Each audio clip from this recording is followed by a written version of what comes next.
Are you ready to move forward with your entrepreneurial dreams? Starting or building a business is not for everyone, but if you have the drive and passion to make a difference in the world, then being an entrepreneur is a great way for you to make a dent in the universe. I'm David Mammano, a 7-time successful serial entrepreneur, and I am ready to help you. On Avanti Entrepreneur TV, I will interview some of the most successful business owners of our time. The goal is to get you the knowledge and inspiration you need so that you can bring your entrepreneurial dreams to the next level. Avanti means move forward in Italian, and that's exactly what you will do when you watch Avanti Entrepreneur TV.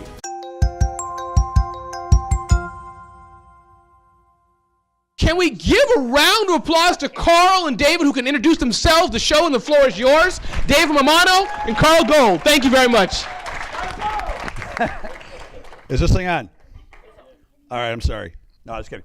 So I am Dave Mammano. I'm not Carl Gould. Carl's coming up in a minute. We actually called each other this morning and dressed exactly the same. He showed up and I was like, what are the chances of that? So quick little housekeeping of some things I got to do. First of all, I want to thank some of my high school friends that live in the New York area and college friends that are here. It's like the melding of all my worlds coming together. So it's been very, very exciting. And new friends. And so some of my friends who are here from college, they saw me on stage in 1989 when I was my first attempt at stand-up comedy. And thank you. I wish you were in the audience because I actually moved to Chicago after college for a little while, took classes at Second City, Improv Olympia, did some stand-up, and found out that in reality I was just not that funny and moved back to Rochester. The only thing I had going for me is at that time I was really kind of like Screech's double, but that wasn't working for me as much. But thank you for being here today. I want to thank Ramon. And people are calling him Raymond and Ramon, and I confirmed it is Ramon.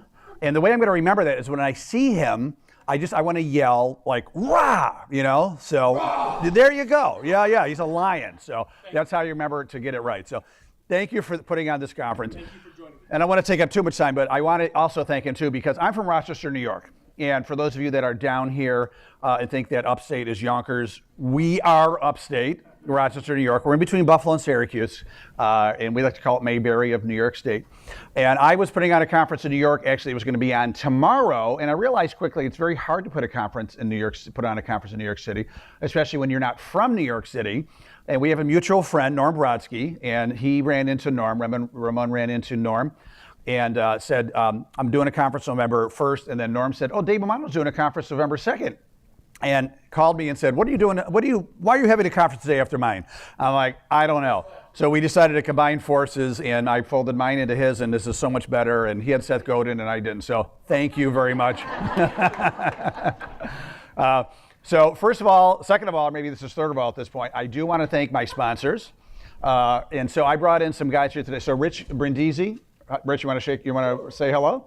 So Rich is the director of marketing at Paychex.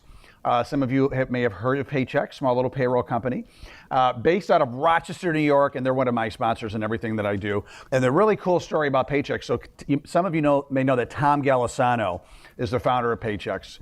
And parents, immigrants from Italy, grew up in Rochester, started Paychex with credit cards, and now it's a pretty darn successful company. Well, when I started my first company back in 1995, I happened to meet the executive assistant of Tom Golisano. And I asked her, I said, do you think Tom would want to meet with me?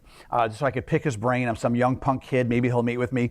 And she goes, I'll ask, it can't hurt. And lo and behold, a week later, she called me and she goes, believe it or not, Tom will meet with you.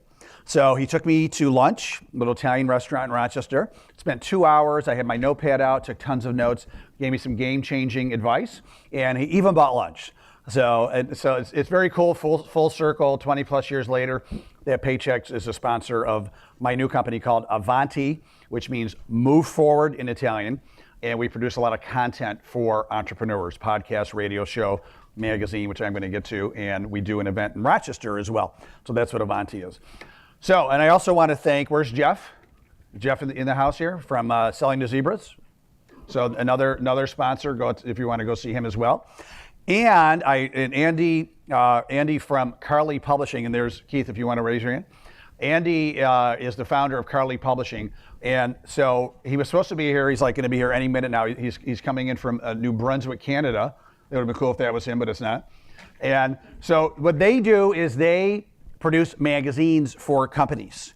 So like you don't have to do any of the work, and all of a sudden you have this great marketing tool. And so they actually produced my magazine called Avanti. And I did some of the work because I run magazines for years, but if you don't know how to do anything about a magazine, they do the articles, the design, the distribution, they do everything. And it's a great marketing tool. A lot of companies will use it to produce their own magazine. And they say, print obviously has evolved, but it's a great way. I think Seth would like it because they're saying like, not everyone's doing print. So what a great reason to do print, right? Do something different. So and it's been a great marketing tool so far. And many of you may know Jack Daly, great famous sales coach and trainer and speaker. He turned me on to it. He has for his own coaching business. He has his own magazine. So go see Carly Publishing afterwards if you can, and their ad is right in the back of the magazine. You all should have a magazine on your desk. If not, I have more here, and I have more at my booth as well. So that being said, I want to introduce my clothing twin, Carl Gould. So I have a podcast called Avanti Entrepreneur Podcast, available on iTunes and everything else. And so I've had about 50-ish interviews so far. And I'm not just saying this because he's here. Carl was like my favorite interview. When you hit it off and you say like, oh my God, we were so like brothers a few lifetimes ago or something. Like we instant friends, first call, we're swearing, laughing. Like I feel like I've known you forever and it's been 10 minutes. And we had a great podcast. He is one of my favorite interviewers or interviewees, I should say. One of my guests, one of my favorite guests. Carl, I'll let you tell him a little bit about him. I'll let him tell a little bit more about himself. But he's an incredible coach, an incredible business person, incredible speaker, and was, I'll say, one of your feathers in your cap is you were one of Tony Robbins' first coaches, right? Yeah, and kind of got that whole program going way back in the day. So without further ado, Carl Gould, come on up. You want to give a quick overview about the elevator pitch of Carl? Sure. Good afternoon, everyone. Hi, Carl. Okay. I don't want the food coma to set in too quick, So yeah, my story was I was going to the University of Delaware for accounting and finance in the mid-'80s, and I broke my leg pretty badly, and I had to leave school. And after about 6 months of physical therapy, does this have a? Yeah. Physical therapy. When I was paying my way through school, there was just going back to school wasn't an option. I had to pay back the loans. All the grants went away, and so I started the business that I was doing in high school. I was a landscaper, so I started a landscaping company in 1986. I grew that business till '92, and then I sold that business and then started a construction company, and had that business till 2004, and I sold that business. But in 1991, I attended a Tony Robbins seminar, walked on fire, did all that fun stuff, and got really involved in personal development. And I did coaching all through the 90s. In 1996, I hired a business mentor for my business, and I wanted to hang up the hammer. That was my theme. I was very much self-employed, and I wanted to have a real life business. And so I did that for the next 5 years and positioned my company for sale because I wanted to do what he did. That's what I told him. I want to do what you do. I want to be a business mentor, coach. And back then, if you told somebody you were a coach, they would say, wow, cool. What sport? And so I said, no, I want to be a coach for business owners. And I remember the first few times I advertised my company. Anyone here from New Jersey? New Jersey, all right. Anyone ever go to the Sussex County Farm and Horse Show? You've been there. All right, it's okay, you can admit it. It's actually a good show. Like, why would I admit that?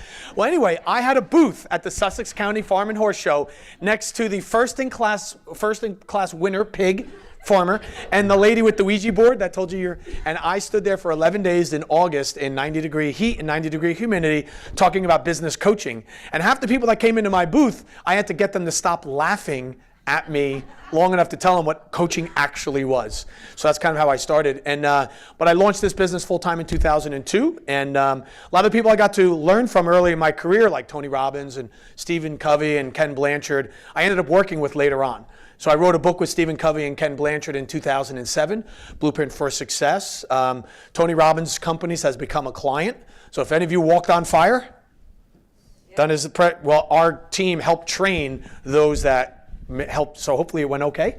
And in the mid 2000s, I designed the coaching sales system that they use today. So that's a quick and dirty version. Excellent. Seth talked about a podcast today, and I have a very niche podcast. I help entrepreneurs that are beginning to middle stage entrepreneurs. I either try to give them the kind of inspiration to finally start that business. And it's one thing to be thinking about a business and then actually starting it. So I try to push them off that enjoyable cliff and then help them to build the plane on the way down, right? And or I get people on the show like Carl too that can help people. They've grown the business to a certain level with their gut instinct, and they need more skills, advice, help, mentorship to get to that next level. So that's what I focus on. I'm not the guy, kind of like what Raymond was saying. I'm not the guy to bring you from God bless you, bring you to 50 million to venture capital. That's just not me. So those are the guests that I have on my show. And like I said, Carl was my favorite, and so that's why I asked him to be the guest today. So what we're going to do is we're actually going to do a live podcast. How does that sound? Yeah. And what we'll do is if somebody can tell me when it's like 1:10-ish, maybe the first podcast that we allow questions. How about that's pretty cool, right? And then at the end, I see Andy walked in. Andy, say hello with that cool sport jacket with the little yellow tulip. So maybe when around 1:20-ish, have Andy come up and tell us a little bit more about how he can help your company maybe make a magazine. So how's that sound? Great. Everybody good? Cool. All right, let's do it. So let's sit down. All right, I am Dave Mammano on the Avanti Entrepreneur Podcast. I've never shaken one of my podcast guests' hands. There's a first time for everything. Yeah, and I really enjoyed that. Yeah, you too, huh? I'm here with the famous Carl Gould, who you guys just heard who he is, so I'm not going to repeat it. But Carl, so we heard your journey. You were one of the first guys to educate people about the difference between a coach of a little league team and a coach of people starting and growing businesses. So I want to ask you, and we have kind of a cool question. So I heard that you won a global mentoring contract on a bet. I did. So how did that happen? I did. So very early in my coaching career, I also wrote a mentoring program by entrepreneurs for entrepreneurs, one of the earlier mentoring programs. And there was a global organization called the Institute for Independent Business. And they just started operations in the US, and they had operations in 34 other countries. And I wanted the global mentoring program. And so, but it wasn't even up for bid yet. There wasn't a proposal. So I went to the owner, and I had just been awarded the American one, which was, there were 10 people in it. There were 2,000 in the other one. There was 10 in mine. And I said, so I went to I made a bet. And I challenged the guy who had the contract in England in front of the owner, and I wanted to do a phone-based mentoring program, and they argued to the death that in-person mentoring is the way to go. It's the only way to go. Anything else that you would want to consider would be crazy. And I said, well, I'll tell you what. I'll make you a bet. I bet you my program will be more productive for the client than yours will, even though we're over the phone. And the way we would judge it is when these entrepreneurs would come out of their training and launch their business, a telemarketer would set 10 appointments with them with other businesses, to collaborate, wanted to grow, would buy services, that sort of thing. So I said, I bet you over the next year, my mentoring program will lead to more business for our mentees than yours will, by a percentage. And I said, if I win, I'm not asking for your program. I just want the right to bid on your program. And I said, if I lose, I will just flat out give you my program. Okay, and so I challenged him in front of a room, not quite this big, but a big enough room, and he was like, all right, well, yeah, well, of course we'll kick your ass, you know. And I said, all right, well, let's do it. And so we went through the year, and we got off to a few early wins, and it was going really well. By the end of the year, our clients closed 3.71 engagements in the 10 appointments we mentored our clients on, and theirs closed 1 in 10. 1 in 10. So I'm like, Yep. Verified, I win. When do we go to bid? Not so fast. So I didn't realize how close the founder and this person were. So they said, not so fast. We think we need a little bit more time. So basically what they did was they took my program, and he went to that guy and said, all right, this program has just wiped the floor with yours, so do his program and let's just see how it goes. And if you can make it work, I'll figure out a way to not give this guy the program. So they basically took my program and ran it for a year, and their results actually went down. And so a year later, when they were less than 1 per 10, he put it up for bid, and then I got that global contract, and it's been 13 years since.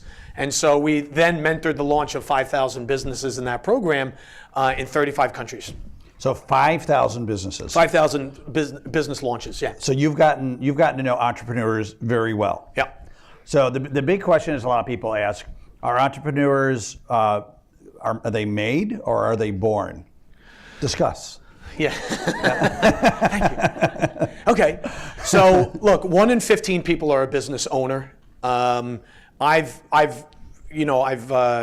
mentored the launch of 5,000 of these folks, and everyone can be an entrepreneur, but not everyone should be an entrepreneur necessarily. I think there's a certain amount of people that are born to do it. And I'm not saying they're born to be an entrepreneur, but they're born where they have no other option. They can't work for anyone else. They'd be a terrible employee. They weren't made for anything else, so like that's the bucket they go in. Thank you very much. Anybody else? There you go. All right, great. Right? You'd be a great employee for like a day, and Right. then you'd want to rewrite the whole system. They would tell you no, and then you'd say, well, I'm leaving, and then they would let you go. And then they'd fire me. And then Yep, they'd fire sorry, you. But I think everyone can be one. Everyone can be an entrepreneur. Everyone can be a successful business owner, and I've watched it. I mean, if I said your life absolutely depends on you being a business owner, and the life of your kids and your savings plan and your family were at stake, you'd all be good at it. You'd hate it, but you'd all be good at it. And it takes just too much energy to be an entrepreneur for you not to be wired for it, to love it. And for it to be kind of in your DNA. By the way, the number one reason why people seek out a coach is they or someone very close to them has had a recent health scare. And they're reevaluating their life. They're burnt out, stressed out, or they or somebody close to them had a heart attack or stroke or something along those lines, and they start to realize, well, wait a minute, what am I doing here? I hate what I'm doing. I do it every day. Yeah, I can make money at it, but it's not even worth the money that I make. Yeah. Quick quiz. What is the number one day of the week and the number one hour of the day that Americans have a heart attack? Monday. Monday, what time? 9 a.m. What's the traditional work hour start of the week? 9 a.m. So. Interesting. So a lot of it is in the head, right? Yeah. How many of you knew your parents told you, your friends told you, like when you were like 6 or something like that you were gonna, be that out of the box, start your own business type of person? So, yeah. And then the rest of you just kind of happened. Maybe you got displaced from the job, health issues, something like that. Just a quick little side note. For me, my parents at age 6 knew I was going to start my own business because I live in Rochester, New York. And in February in Rochester, what do you guys think of? Snow. So a little 6-year-old kid, I was going to go make some money, grab my little shovel, my cute little hat, my little Buffalo Sabres hat, and I went to go knock on doors. And people, oh, I'm sorry, my son, my daughter, we have a plow service already being done. So I started walking back dejected, and then I joked that I was stopped in my snow tracks with a great idea. And the great idea was that I was going to go to the next street and capitalize on the fact that I was a cute little 6-year-old kid, in my opinion. And I was going to shovel the driveway first. And then, hold the shovel a certain way and tilt my head, with a cute little smile, and ring the doorbell and say, hi, I'm Dave Mammano, and I just shoveled your driveway. And boom, $1, $5, $10. I came home with my pockets full of money. And so one guy, Mr. Myrath, actually said thank you and shut the door. And I will never forget that. We're not mentioning any names. No. Dick Myrath, very appropriate first name. What's his address? 16 Landmark Lane. And he got fired. He got fired from Xerox about 6 months later. And I remember as a 6-year-old kid, thinking about that and saying, well, good, that little son of a bitch deserved it. No, I'm just kidding. He should have paid. Should have paid. Karma. So the lesson there is karma. No, I'm just kidding. So anyway, a little side note, sorry. So your father ran Xerox is what you're saying. That's right. I wish. So Carl, you've worked with a lot of beginning to middle stage business owners now. Is there a trend that you see? So like when they've grown to the business to their how they know best from their own experience and gut instincts, is there a trend when they're reaching out to a coach finally? What are some common, we'll say, challenges that they're experiencing? So when they're reaching out for a coach specifically? So you're going in like a SWAT team, and is there like a template for what's going wrong? Yeah, so most people come to a coach because something's going wrong. It's rare that somebody says, hey, we're killing it in our business. Can you evaluate us and tell us what we're doing right so we can keep on going? I mean, it's rarely the case. They typically say, well, I thought this was going to work, and we tried this campaign, and we read this book, and we were doing all this stuff, and it's just not working the way we thought. And unfortunately, most people that engage with a coach of any sort, one of their main regrets or their feedback that we've heard is that they should have done it earlier. The time you've heard this in the financial world, the time to look for funding is when you have money, not when you're out of money and broke and your credit has been damaged. The time to look for a coach is when things are either on the way up or going well. But the trend is that they've tried something and they feel, and it hasn't worked. They tried something else and that hasn't worked. And all of their ideas that they had, they've run out of ideas. And so usually when we meet the entrepreneur, they're in a pretty tight jam. They're stuck in some way, whether it's cash, whether it's ideas, whether it's strategy, or things like this is a family-run business. I didn't want to be in it, but dad or mom or uncle or aunt got sick, and now I'm in it. I didn't want to be. I'm the reluctant now CEO of this company, not really sure what to do, and so I think in most cases they look at the coach as a last resort.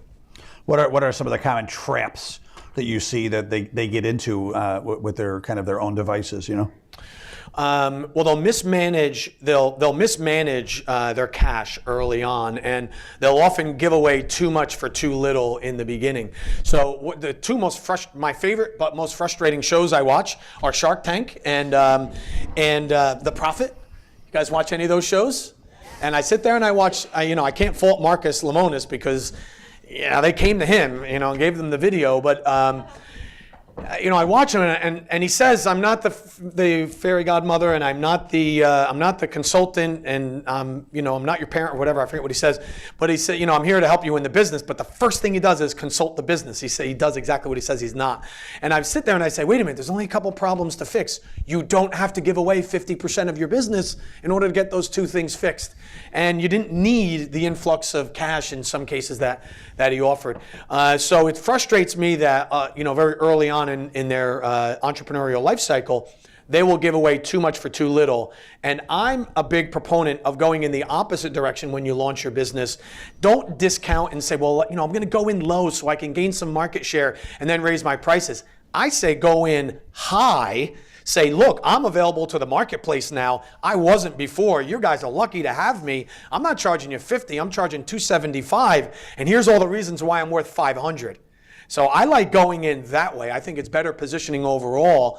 And who you will attract are the people, you'll attract your ideal clientele quicker anyway. I like Groupon because it's a good, quick lead generator. If everyone in here did Groupon, for example, you might not attract your ideal client avatar. Whereas there's some companies you might. And in the most recent Groupon advert I saw, commercial I saw, was like restaurant, bowling alley, hair salon.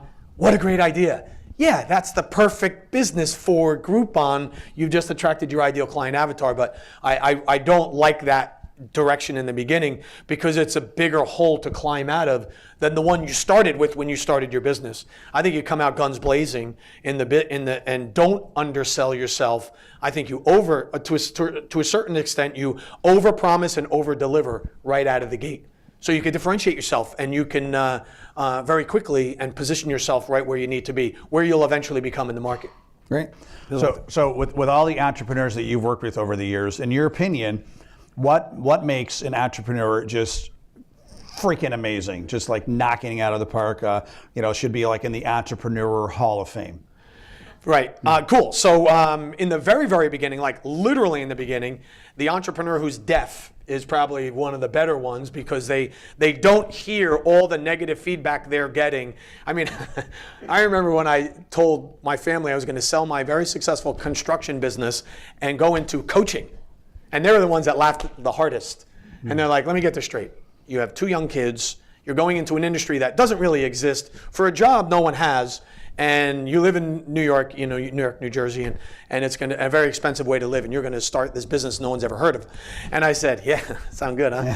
Yeah. And so they all, none of them said, hey, great, go for it. We're right behind you. They were like, what, have you lost your mind? Keep all of your certifications up, your real estate license and your building inspector's license, just in case. Everyone wanted me to have that fallback plan. Well, are you going back to school to get your accounting degree? I'm like, no. My accounting schooling is why I'm in construction. And so I can't do that, and I figured that out early. So I think early on you have to be deaf to the negative influences that you have in your life.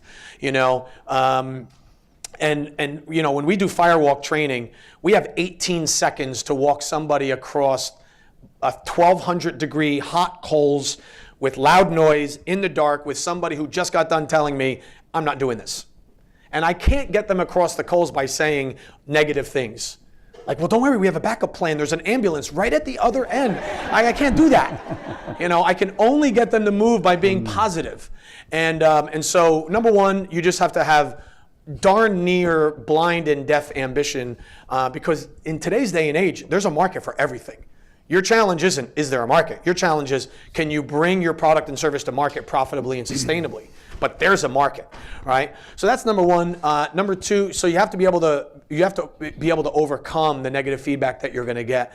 The other thing is that you have to understand your client in a way that these are the questions I would encourage you to know the answer to. And I give you guys a notes page, so please capture this. There's 2 little handouts on your sheet. Please capture this on your notes page.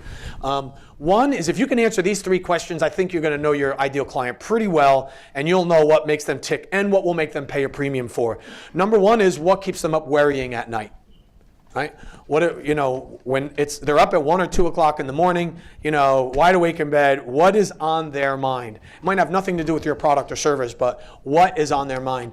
Number 2 is what do they get yelled at for, feel guilty about, or get grief for at the end of the workday when they arrive home? What do they feel guilty about, get grief for, or get yelled at for when they come home at the end of the workday? That's the other thing that's on their mind.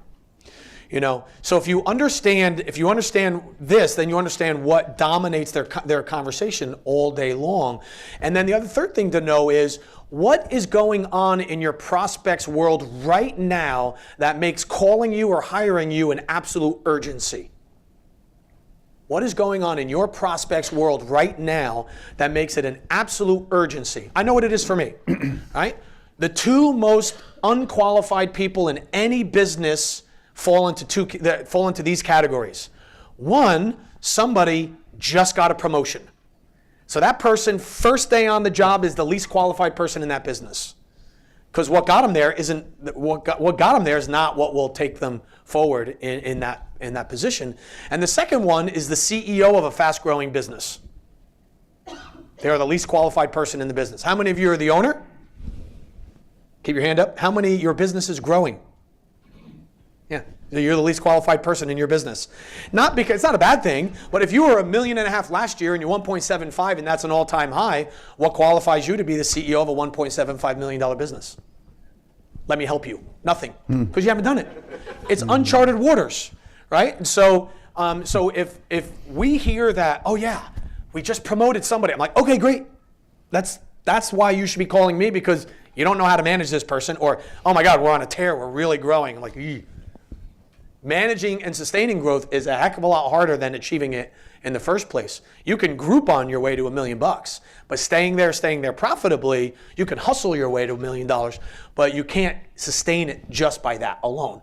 So if you're on a growth path and you're promoting people all the time, and those are the things that are happening in the business, then I have a pretty good idea of what's going on in your mind. So I would know how to position myself accordingly. You need to know early on in the game what is in the thinking of your prospects right now, and what's that trigger point that makes it urgent that they call you now, and then you market directly to that at a premium level, because they will pay anything to get out of it.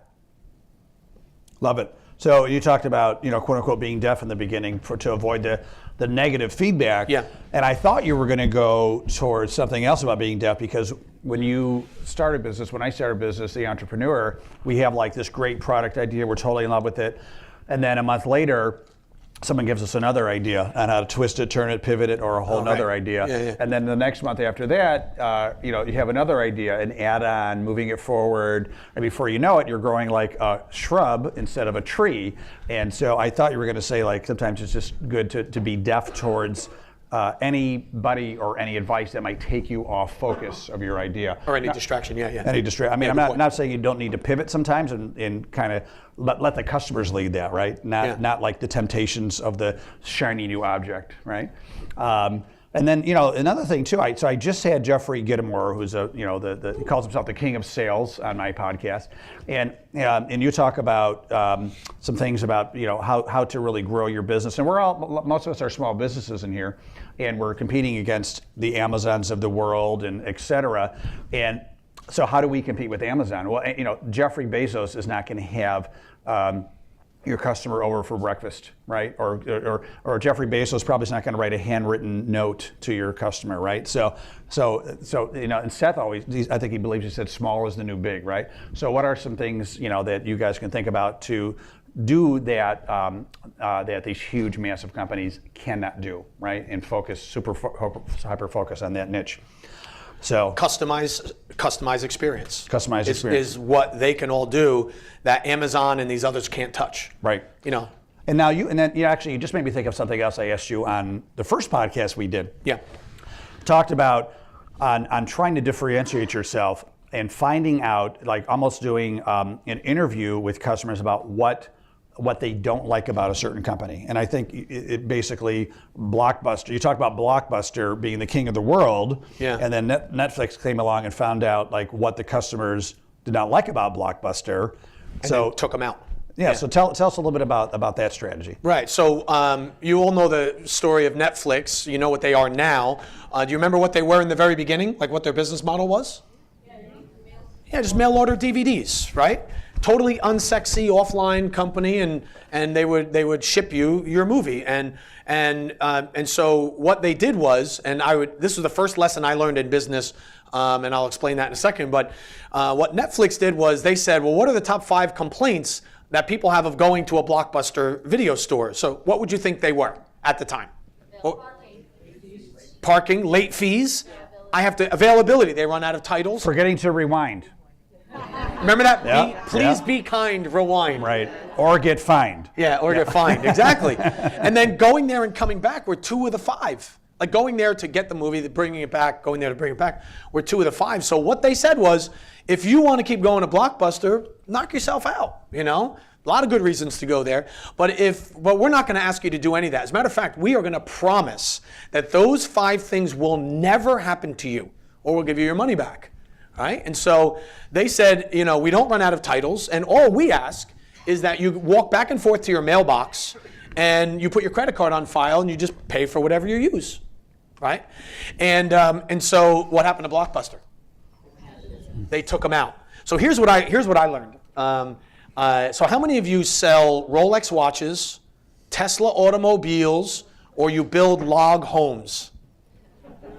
None of you. All right, so we're all in the same boat. I have one. You do sell Tesla? Rolex? No. You build log homes? I wanted to know when it was 10 after. Oh, thank you very much. I appreciate it. You said Rolex, you looked at his watch, right? Yeah. I got one of those. Oh, by the way, Yeah. how many of you know a person who bought a Tesla, bought a Rolex, and then complained about the price? Nobody. So from the last part where you said, oh my God, I'm not raising my pricing, people will complain. Not if you've targeted to your ideal client. They will not only pay it, but they'll brag about it, by the way. Okay, so going back to Netflix. So I learned this very early on in the game is if you don't do a bucket list type business, and I've had the privilege of having a bucket list business, log home construction. As a matter of fact, I'll explain in a minute. Then your buyer goes to the negative aspects of working with you, not the positive, because they would prefer not to have to hire you to get through life or business. Is that fair? Think about what you do. You think your prospects and your clients woke up this morning and said, "Oh, Dave, let's get that line item in the budget because you never know if I bump into so-and-so, I'll have the cash set aside for that." More than likely not. And I have no delusions also. I know what all the complaints are about coaches and consultants. You know, you sell us a watch to tell us what time it is. We already know it. You have no skin in the game. You know, if I fail, you don't fail, the whole bit. So I get all that, and we've done our thing there. I'll explain that in a moment.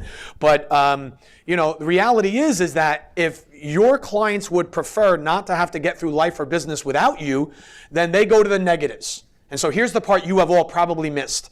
If I were to go to your websites and I looked at your unique selling proposition, your features, advantages, benefits, and I were to look at your mission, vision, values, purpose, would most of it be positive?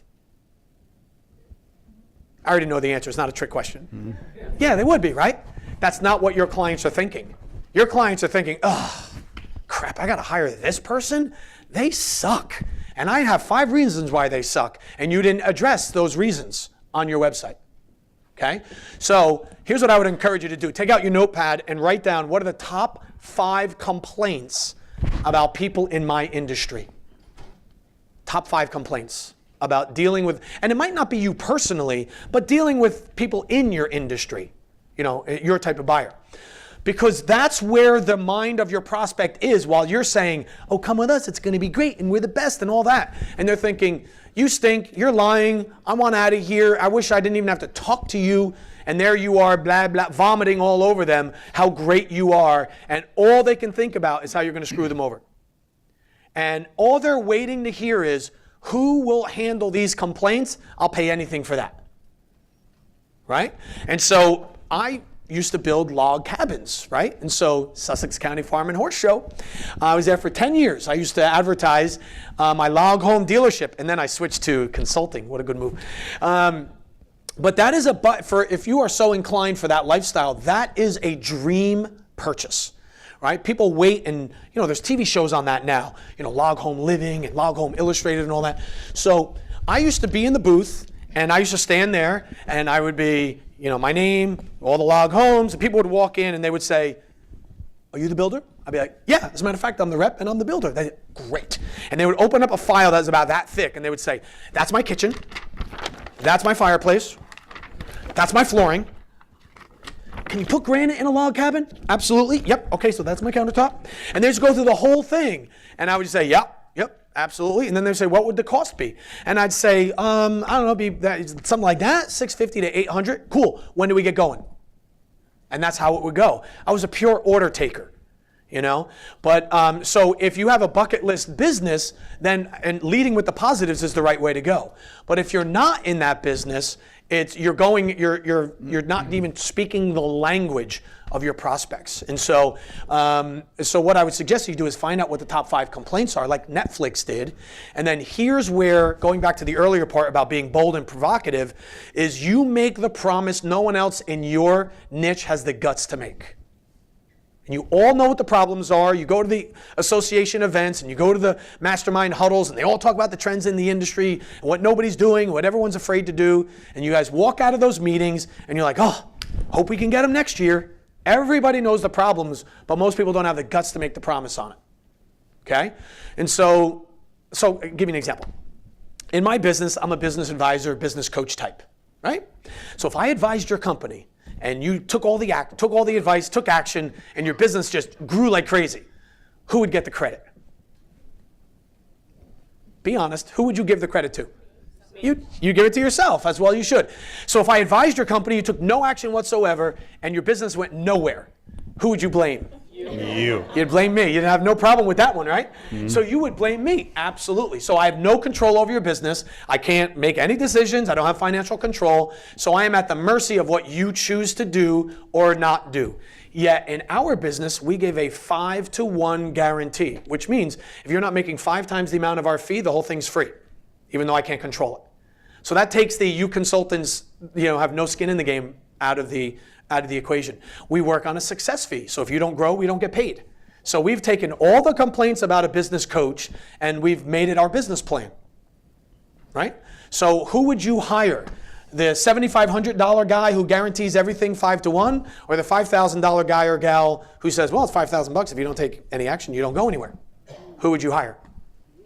The $7,500 guarantee guy. So you just said you not only hire the guarantee, but you'd be willing to pay a 50% premium. See what I mean?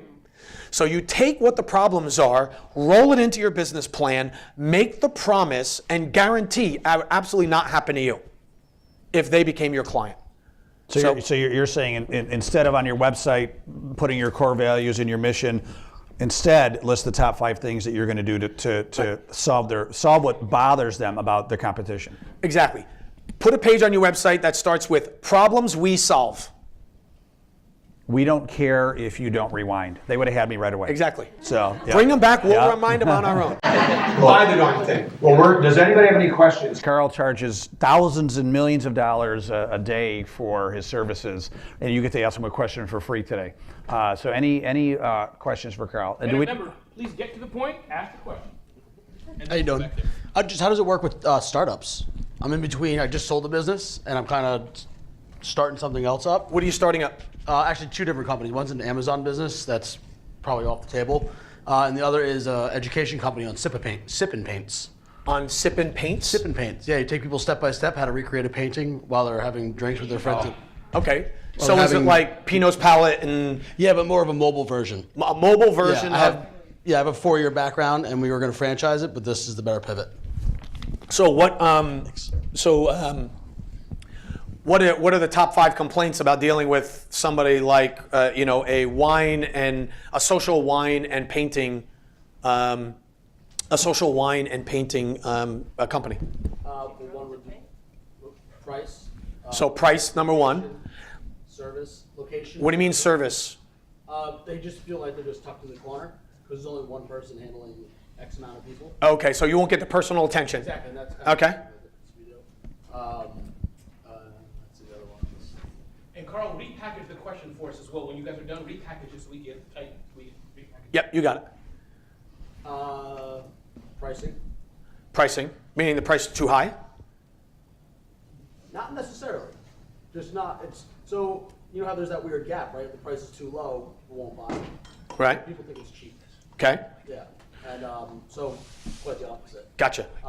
And what are the other? Let's think about it.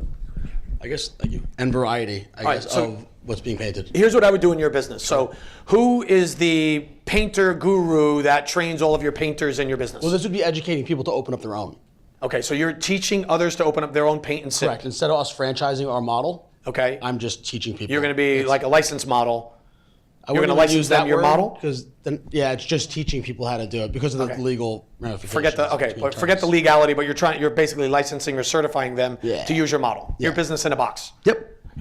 Okay, got it. So who is the painter extraordinaire that's going to teach them how to open that business? That would be me. That would be you. Yeah. And what awards have you won as a painter?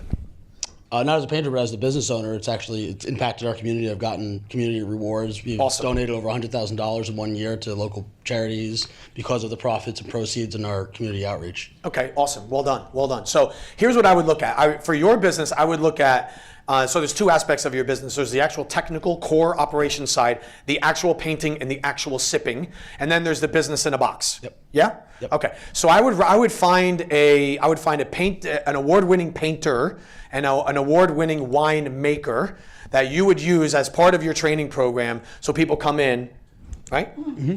All right, for the education piece, and then your award-winning business acumen to teach them the business side of it. So you are now going to have an award-winning program that is the reason why they don't go to the other franchise or other locations and they come to you. Number one.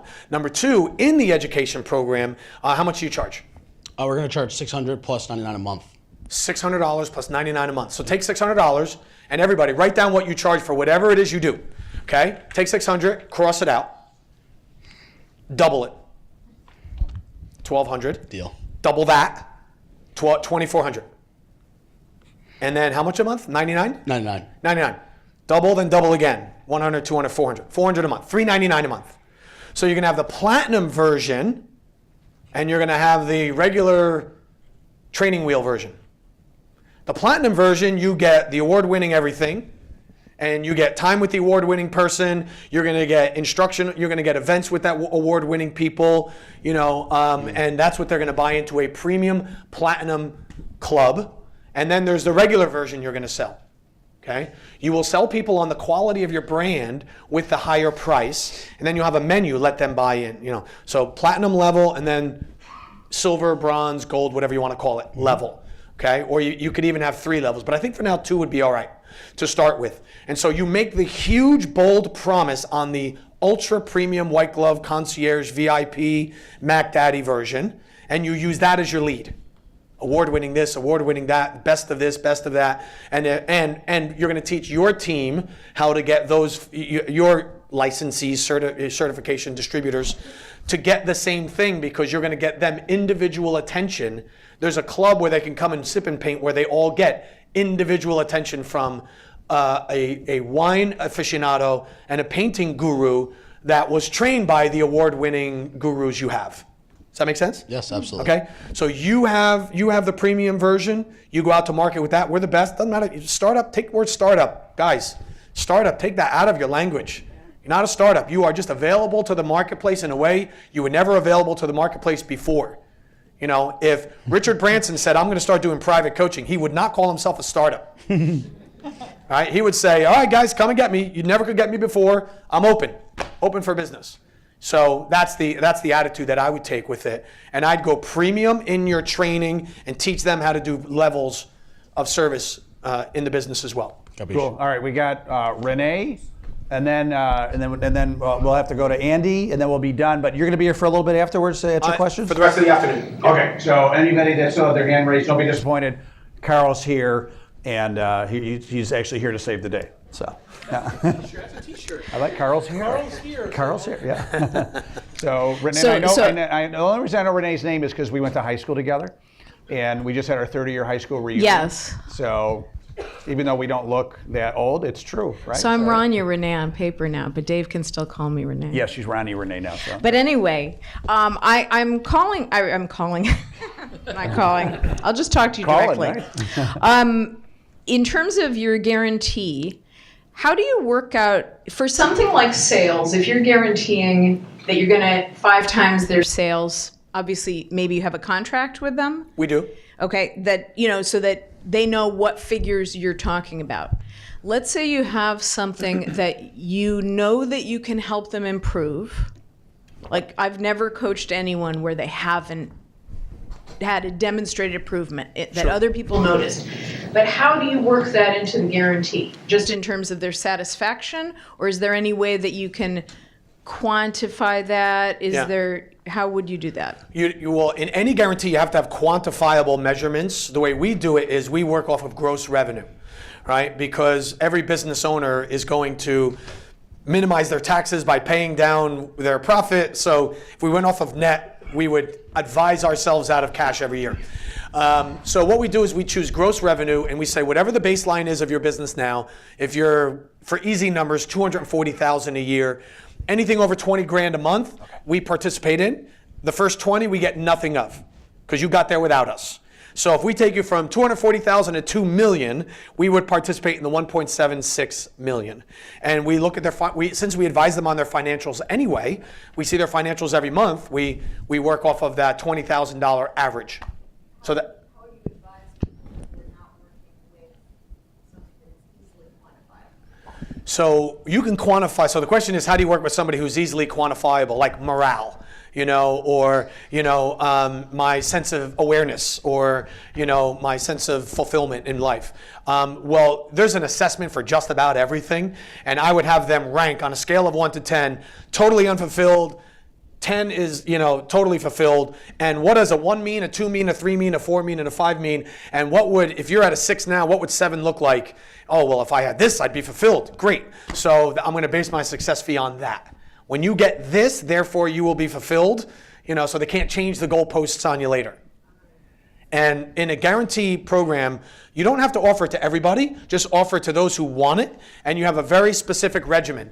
Whatever your methodology is, you say, I'm so confident in my methodology, if you follow it, I'll guarantee it. You step outside those parameters at all, you have opted out of the guarantee. I will still impeccably serve you, but you've opted out of the guarantee.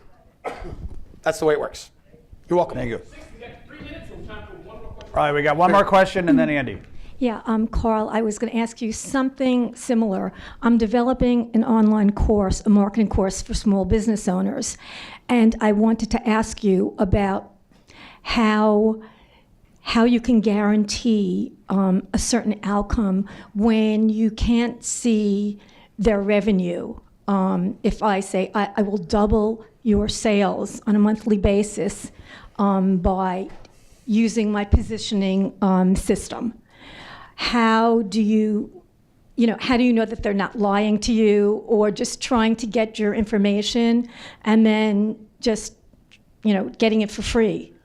So here's how I would do it in your case, and I'll share a quick story and then we'll wrap up. So one, you don't know, and it's on honor system and they could lie to you. How much do you charge? It's going to be about $700 per course. It's going to be $700 a quarter. So triple the price, $2,100 for this course, fully guaranteed. If you don't think this is the best marketing program and I haven't met every single parameter that I've set out, then the whole thing is free. And if this, and there's no way to tell. You do a risk analysis to say how many are likely to actually ask for the refund. Let's say it's 2 out of 20, but you're getting $1,400 more for the other, it'll pay for it. Okay? So last one we did was we had an entrepreneur come to us who invented the dog life jacket. Okay? Sold it on Amazon for $29.95. She was the only one in the marketplace. Somebody knocked her off, put it on Amazon, same thing, $19.95.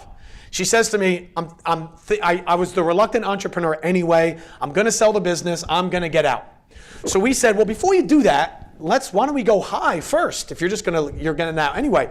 So we said, triple the price. Don't change a thing, triple the price. Here was the guarantee. So think about it. Who buys a life jacket for a dog? Someone rich. Okay, here was the promise. If your dog doesn't have the best day ever on the boat or on the beach with you while wearing this life jacket, you could return it, no questions asked, we'll give you a full refund. We took a $27 item, made it $85, and it sat right next to the $19.95 thing on Amazon. They sold out of stock in 90 days and had no increase in refunds.